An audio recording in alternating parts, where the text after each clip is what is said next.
So Ann Neuberger, Deputy National Security Advisor, you are responsible for some very important things affecting corporate America and the economy of America. And let's talk about a couple of those. Let's start with cybersecurity, very much on every CEO's mind these days. Give us your sense from the White House of how big a problem this is, and is it getting better or worse? Good morning, David. Good to be here with you. So as we think about cybersecurity threats, they're really in two categories, countries and criminals. And we see cyberspace linked in to the geopolitical environment very closely. So for example, just 24 hours before Russia began its invasion of Ukraine, they disrupted a satellite communications company providing military communications for Ukraine. Similarly, we see the North Koreans use hacking of crypto infrastructure to get around very rigorous sanctions and fund their missile program. So that's the threat from particular countries. On the criminal side, ransomware threats against companies, hospitals, state and local infrastructure is up 45% year over year.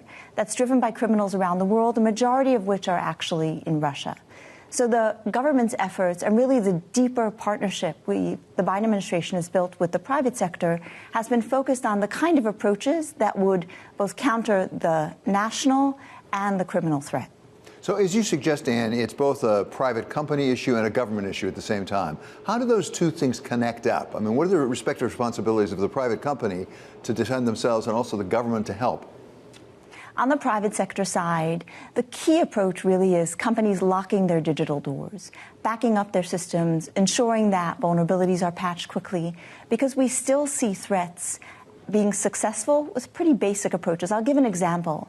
The Iranian government disrupted water systems in a number of states a couple of months ago, and they leveraged default passwords on those internet-connected water systems. We can get ahead of that by patching systems quickly. That's one approach. The second thing we need is for companies to build tech to be able to be defensible against the threat. That's the reason the U.S. government launched the Cyber Trust Mark program, a light-touch government program to work with companies producing tech to say if they meet the government standard for cybersecurity, they can bear a label. Think of it as Energy Star for cyber, so that consumers, companies who are shopping for whether it's a home security device, whether it's a smart router for work, can buy tech that's built far more securely. And then on the government side, there's been a series of approaches. First, international partnerships we've built, like the Counter Ransomware Initiative, that brings together 50 countries to focus on taking down the infrastructure, policies that make it harder for criminals to disrupt hospitals and schools, as well as efforts like sanctioning mixers that move the cryptocurrency that finances ransomware, or takedowns of infrastructure around the world that both countries and criminals use to conduct their cyber attacks. And you also have responsibility for artificial intelligence. Now we call it generative artificial intelligence, those large language models. Give us your sense from the White House right now about the potential for this, for good and maybe even for ill. Artificial intelligence is a transformative technology, and it has significant promise and peril across many areas of our economy. It's one of the reasons that the President's Chief of Staff has really been overseeing this effort in a very significant way. On the peril side, again, we see threats from both countries and criminals. Think about this technology, for example, in the hands of someone like President Putin, who has a history of focused efforts on compromise or disinformation, the ability to generate deep fakes, very realistic-looking videos, pictures, is a threat we're concerned about and working closely with the private sector on. Similarly, I talked about the criminal aspect of cybersecurity.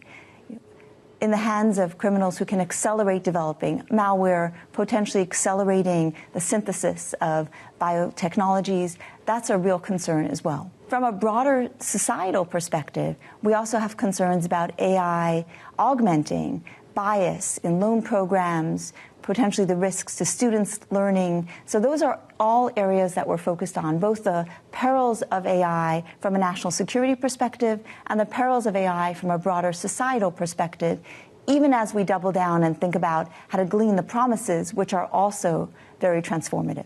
As a way of addressing some of those issues, I've read about so-called watermarking, which might give us a sense as we consume some of this information where it comes from, to get a sense of its genesis. Where are we with watermarking? Is that something that the private sector can do in itself? Does the government have to play a role? Watermarking has a lot of promise in countering disinformation. It's one of the reasons that when the president negotiated a set of voluntary commitments from leading AI companies, watermarking was one of them. Because what watermarking does is have an invisible and in some cases visible mark that is included when AI generates content, videos, pictures, and then platforms would display for the consumer that this content was indeed generated by AI. So it's a way to tell people looking at a video or looking at a picture, this content was generated by artificial intelligence, and potentially cue them to think about, is this accurate? Is this real? What might be the purpose of showing this particular content?